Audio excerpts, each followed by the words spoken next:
Assalamu alaikum kids, I hope you're all well. Welcome to the third session of science. Today we'll learn about water forms, the various forms of water. Previously we have learnt about water as a natural resource. Moreover, we also learnt about water pollution, the sources of water pollution, safe handling of water and purification of water. Today we shall understand about the forms of water. Have you ever observed what happens when water is boiled or when it's cooled? Today we'll understand about this. What happens when we boil water or when we cool down the water. So when we boil water, it changes into steam, which is the gaseous form of water. This steam is called as water vapor. Water vapors are present in air and even in our breath. Suppose, let's take an example. If we boil water in a kettle, we see from the spout, that is the mouth of the kettle, vapors come out. If you place a plate in front of the spout, you will observe that some water droplets are formed on the surface of the plate. This is actually again cooling down of these water vapors. Means when we boil the water, vapors are formed. These vapors rise up and these vapors come out from the spout, that is the mouth of the kettle. But if we place a cooled plate, right in front of the spout, that is mouth, you will observe that small water droplets are formed on the surface of the plate.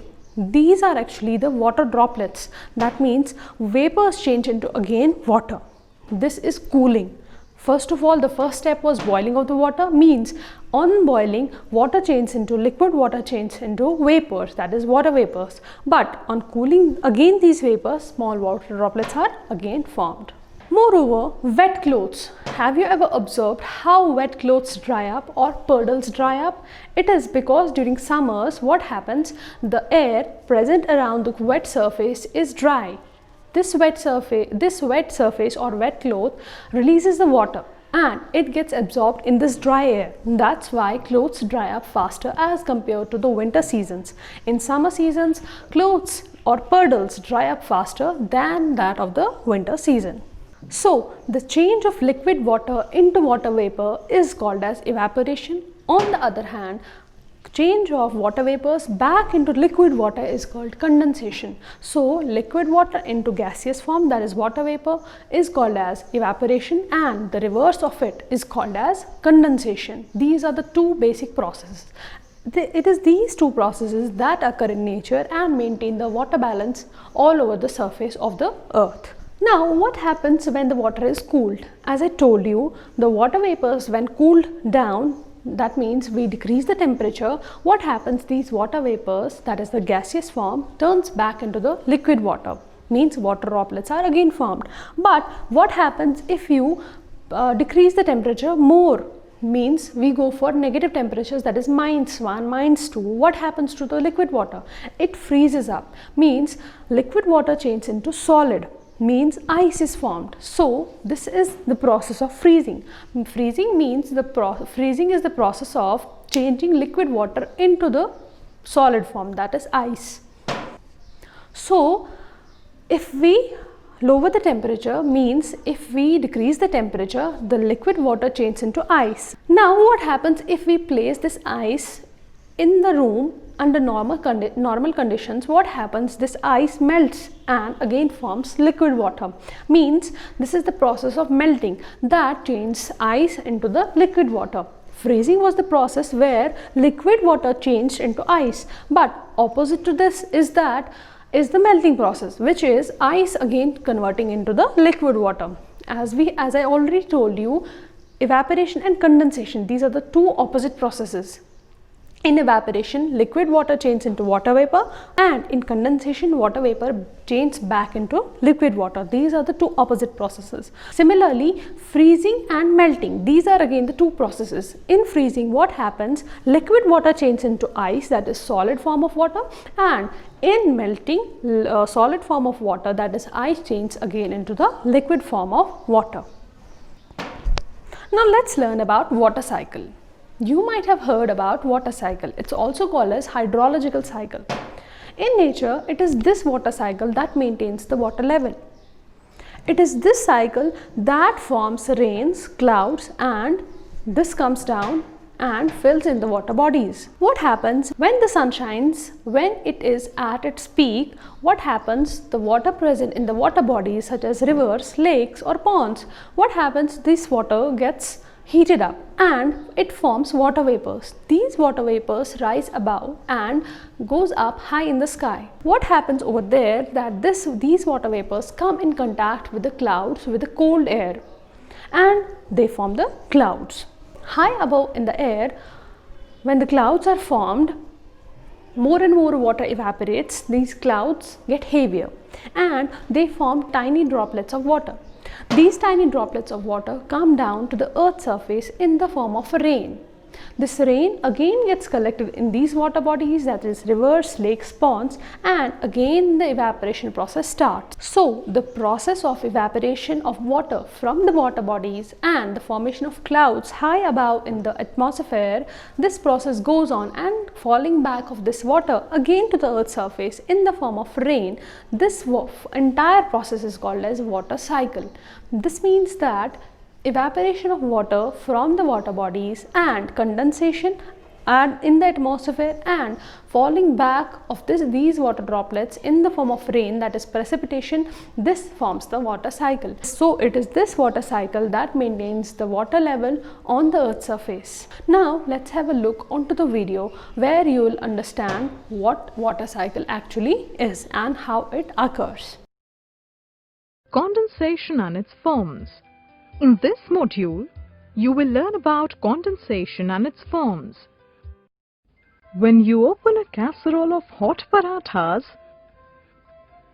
you will find water droplets on the inner side of the lid. Do you know where these water droplets come from? Well, they are produced by the condensation of water vapor which comes out from the hot parathas. Condensation is the process by which water vapor changes into water. Water vapor in the atmosphere is formed by the evaporation of water from different water bodies. When this water vapor changes into water, it returns back to the Earth's surface. Hence, the process of condensation plays a very important role in influencing the weather of a place. In the atmosphere, condensation occurs in various forms under different conditions such as dew, frost, fog, rain, hail, and snow. Let us learn about each of these forms in detail. On winter mornings, while walking in your garden, you might have noticed fine drops of water on the grass. These droplets are called dew. Let us learn how dewdrops are formed. In winter, the ground becomes very cold at night. When moist air touches the cold ground, the water vapor present in the air condenses. This we see as dewdrops on the grass and also on the leaves of plants in the morning. Frost is another form of condensation. Some places experience extremely cold winter nights. Since the temperature is below freezing point, the dewdrops turn into tiny ice crystals. This is how frost is formed. Frost can be seen as a white sheet on the grass and on the leaves of plants. Sometimes on winter mornings, when you wake up and look outside your window, you cannot see anything clearly. Do you know why? This is because of the white cloud-like water vapor that settles close to the ground. This white cloud-like formation is called fog. Fog occurs as a result of condensation of water vapor around dust particles which are floating in air. When the sun shines more strongly later in the day, the fog disappears. Next is rain. When the water vapor rises high up in the sky, it condenses to form water drops. These water drops then come closer and form clouds. When these drops cool further, they become big and heavy and fall down in the form of rain. Hail is lumps of ice which fall from the sky. This happens when water droplets are carried upward into freezing storm clouds by strong winds. The upward moving winds keep these drops in the cold regions where they freeze and grow in size. When these lumps of ice grow too heavy, they fall down to earth. They are round and look like ice balls. These falling ice balls are called hailstones. Look, what is this falling from the sky? It looks like a piece of wool, doesn't it? But what is it? It is snow, and this is a snowflake.